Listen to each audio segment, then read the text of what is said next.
Téléspectateurs, mesdames et messieurs, bonjour et bienvenue sur le plateau de la télévision Renaissance. C'est le journal.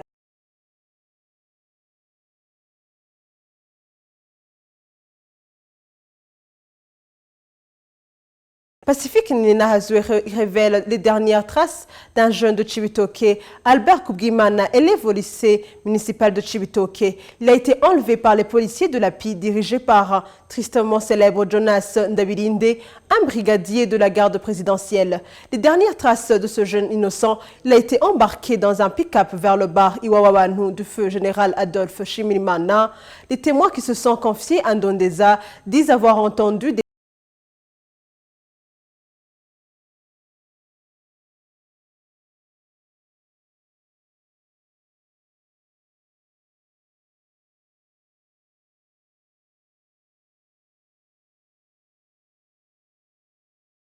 Était dans le quartier de Cibitoke, à mairie de Bujumbura. Des policiers et des militaires ont tenté de le saisir, ils n'y ont pas arrivé, et un militaire a tiré sur cette personne qui est morte sur le coup. Immédiatement, une grenade a explosé sur les lieux et a blessé un certain nombre de personnes, y compris des éléments des forces de sécurité. Après que des éléments de la PI sont venus en renfort et de la brigade anti-émeute, il y a eu alors un commencement d'une chasse à l'homme de tous les jeunes de Cibitoke. C'est à ce moment où des jeunes tentaient de fuir des policiers de la PI qui les poursuivaient, qui sont allés se cacher dans une parcelle numéro 46 à la 7e avenue de Cibitoke. Et il se trouvait que dans cette parcelle se trouvait une maison où se trouvait un jeune élève en train de réviser ses cours, Albert Kubgimana. Les policiers ont toqué sur la porte. Albert Kubgimana s'est présenté devant les policiers comme un innocent, comme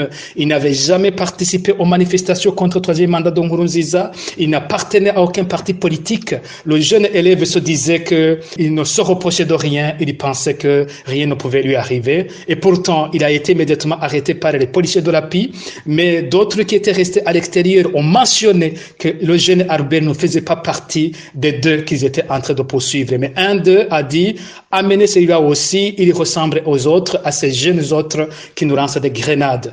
Pour la dernière fois, Albert Kubgimana a été vu dans la camionnette pick-up du brigadier Jonas Ndabirinde, un sous-officier de la garde présidentielle de l'API, et il a été conduit avec d'autres au bar Iwawawanu appartenant à feu général Adolphe Shimirimana. Dans la soirée, nous avons appris que des voisins ont entendu des cris de détresse et nous pensons que le jeune Albert Kubgimana et ses compagnons d'infortune ont été exécutés la même nuit. Par la suite, ce rapport fait mention de la détresse de sa mère qui a visité tous les cachots possibles, qui a été dans toutes les morgues de la ville de Bujumbura, qui s'est présenté dans tous les lieux où un cadavre a été signalé pendant des mois et qui n'a jamais pu retrouver son fils, qui s'est adressé à la CNDH, qui ne lui a jamais donné de suite malgré une promesse d'une enquête. Il regrette des menaces que l'administrateur de la commune Nahangwa, Rémi Baramama, a lancé aux élèves et aux enseignants qui ont été tentés de réclamer la libération de ce jeune Albert. Il demande que la Cour pénale internationale se saisisse du cas de ce brigadier qui est cité dans plusieurs cas de crimes comme l'assassinat de Zed Ferous, président de l'UPD, de la famille de journaliste Christophe Ngezabahizi, pour ne que citer cela. Encore une fois, je vous propose de le suivre. Nous mentionnons aussi les menaces de l'administrateur communal de ce lieu, Rémi Baramama, sur les élèves de l'école d'Albert Kubgimana qui avait fait un mouvement de grève avec le soutien des autorités de l'école et qui réclamait la libération d'Albert Kubgimana. Mais au lieu que l'administration aide à retrouver le jeune, l'administration a plutôt menacé les élèves, toute l'administration scolaire qui réclamait qu'Albert soit libéré.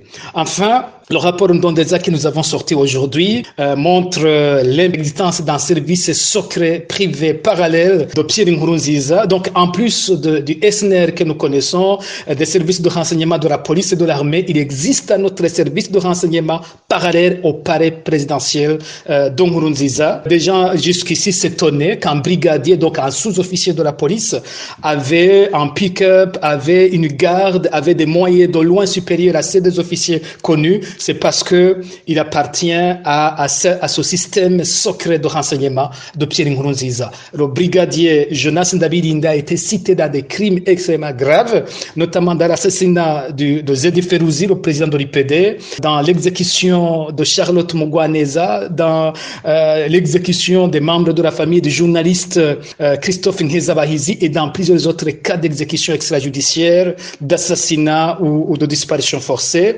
C'est quelqu'un qui a des entrées et des pouvoirs sur tous les cachots secrets du service national de renseignement et c'est un homme qui est cité dans des choses graves, notamment qui devrait être poursuivi, mais qui bénéficie de la couverture de Pierre Nkurunziza qui lui donne une autorité incommensurable. Alors, je voudrais, dans cette déclaration, le FOCODE demande rapidement la traduction en justice du brigadier Jonas Ndabilinde pour qu'il réponde de nombreux crimes dans lesquels son nom a été cité.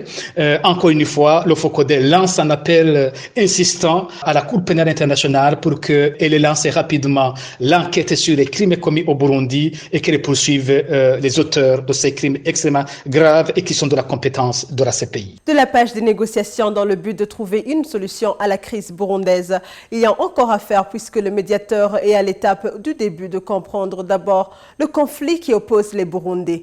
C'est ce qui indique Jean-Claude Nkundwa, expert en résolution pacifique des conflits. Il explique que les négociations seules prendront un bon temps. Heureusement que le médiateur affiche pour le moment une volonté de terminer cette première étape. Cela après que ce médiateur ait rencontré les différents groupes des Burundais qui étaient auparavant ignorés. Je vous propose de le suivre. On n'est pas encore même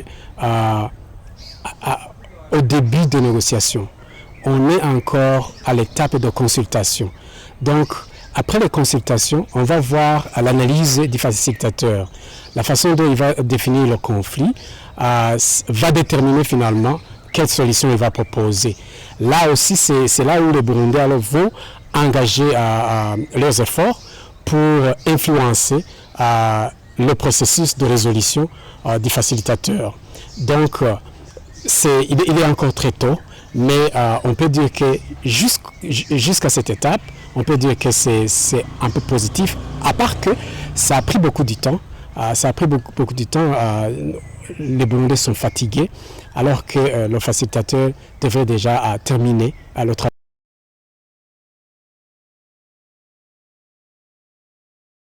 De commencement de ces résolutions, quelqu'un pourra prédire. Selon toujours cet expert en résolution pacifique des conflits, si le médiateur a la bonne foi de résoudre le conflit burundais, il aurait approché aussi les leaders des mouvements des rebelles, comme il y a eu déjà des déclarations de général Godefroy Niyombare qu'il pourrait emprunter le chemin de la guerre si le pouvoir refuse toujours de négocier. Encore une fois, suivez-le. Je ne peux pas dire que c'est un pas en arrière, parce que tout est en arrière. Donc on est en crise, il y a des morts, il y a des frustrés, il y a toutes ces choses-là. Et c'est normal aussi de voir qu'il y a des gens qui disent la solution empruntée n'est pas une solution, ça ne donne pas de l'espoir, nous allons prendre d'autres chemins.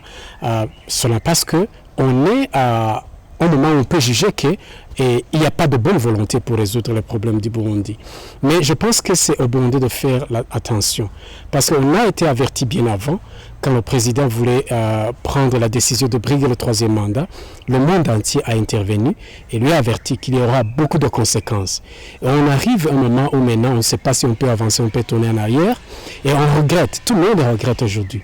Alors, il faut faire attention, on est à notre étape, on peut prendre une autre décision où on peut nous trouver là où les problèmes à résoudre peuvent être plus difficiles que les problèmes à résoudre aujourd'hui. Mais c'est normal que les gens montrent leur position et leur choix, mais je pense qu'il faut toujours privilégier cette culture et pratique de se parler. Que ces gens-là qui veulent user d'autres moyens, parler à d'autres partenaires, y inclut même le facilitateur, et que le facilitateur aussi approche ces gens-là pour les écouter, parce que maintenant c'est le moment d'engager tous les Burundais sans exception aucune. Dans un conseil des ministres de ce mercredi, 2 projets de loi ont été analysés. L'un porté sur la mise en place d'un observatoire national pour la prévention du génocide, l'éradication des crimes de guerre et des crimes contre l'humanité et la mise en place d'un conseil national de l'unité nationale et la réconciliation. Pour Charles Nditije, président de la plateforme Senared, ce ne sont que des manœuvres dilatoires de Bujumbura pour tromper l'opinion que le pouvoir est en train de faire de bonnes œuvres alors qu'il est en train d'enseigner la haine ethnique. Je vous propose de le suivre. Je crois que M. Ngounou disait ce système, ce qu'il faut maintenant, c'est plutôt de distraire l'opinion, le peuple burundais et la communauté internationale pour essayer de cacher les crimes qu'ils commettent au grand jour. Ils s'arrangent pour prendre des demi-mesures comme pour faire semblant que les choses évoluent positivement et qu'il y a une volonté de renouer avec l'esprit, la lettre de l'accord d'Arusha, alors que tout montre le contraire, parce que la création d'un observatoire national pour la prévention et l'éradication du génocide, des crimes de guerre et des crimes contre l'humanité, ça c'est prévu au niveau de l'accord d'Arusha. Il y a la mise en œuvre dans ce programme de sensibilisation et d'éducation à la paix, à l'unité, à la réconciliation. Or, tous les enseignements qu'on voit aujourd'hui concourent plutôt à semer la haine et la division et même à développer une rhétorique génocidaire. Donc, c'est tout à fait le contraire de ce qui est prévu dans l'accord d'Arusha. Il était prévu notamment qu'il y ait un monument national, une journée unique à les victimes des crimes que le Burundi a commis. Aujourd'hui, tout indique que M. Nkurunziza est en train d'ériger des monuments aux victimes de son ethnie qui tranche dangereusement avec Darusha. Quand vous écoutez les propos de M. Filimo Gaston, le fameux président, qui encourage les lycées de la Corée, et qui chantent et qu'il faut engrosser les femmes de l'opposition pour que les engagements de la Corée, et qu'il dit que c'est tout à fait louable, c'est vraiment un encouragement collectif, et cela est tout à fait contraire à l'esprit d'unité et de réconciliation. Donc, personne ne croit à ces manœuvres dilatoires de M. Nkurunziza. Je crois qu'il faut que le peuple burundais se lève, commencer l'homme, et qu'ils se mettent ensemble pour constituer, comme je viens de le dire, une interethnique résistance refusée et que l'irréparable ne soit commis au Burundi. Nous interpellons également la communauté internationale de la région pour qu'elle prenne la gravité de la passion, pour faisant tout pour arrêter le génocide. Depuis ce jeudi, le Burundi a accueilli le vice-président de la République chinoise pour une visite de 3 jours. Liu Chao a profité pour visiter les infrastructures financées par son pays. Au cours de différentes rencontres dans l'après-midi de ce mercredi, la Chine a réaffirmé sa coopération avec le Burundi, surtout dans les secteurs de la santé, l'énergie et l'éducation. Les détails dans ce reportage signé Bertrand Ngendakouli. Dans le cadre du renforcement des relations diplomatiques, le vice-président de la République chinoise Li Yuachao est arrivé à Bujumbura mercredi, une venue qualifiée d'historique par le ministre burundais des Relations extérieures. Il ajoute qu'il s'agit d'une visite très importante si on tient compte du niveau de coopération entre les deux pays. La Chine compte désormais parmi les partenaires de premier plan du Burundi et du soutien mutuel entre les deux pays, notamment dans les instances internationales telles que le Conseil de sécurité des Nations Unies. L'aide chinoise s'est accrue au cours des dernières années. La Chine est en train de construire un grand palais présidentiel à la périphérique de Bujumbura, des routes, un barrage et des écoles. Elle vient d'octroyer une aide alimentaire de 5000 tonnes de riz au Burundi. Et parmi les grands appuis que la Chine a apportés au Burundi, figure aussi son soutien dans les élections de 2015, lesquelles ont été contestées et qui ont plongé le Burundi dans le chaos jusqu'à aujourd'hui. Le vice-président de la République chinoise, Li Yuachao, a clôturé sa visite officielle ce vendredi. C'est par ici que prend fin notre journal. Merci de nous avoir suivis. À la prochaine.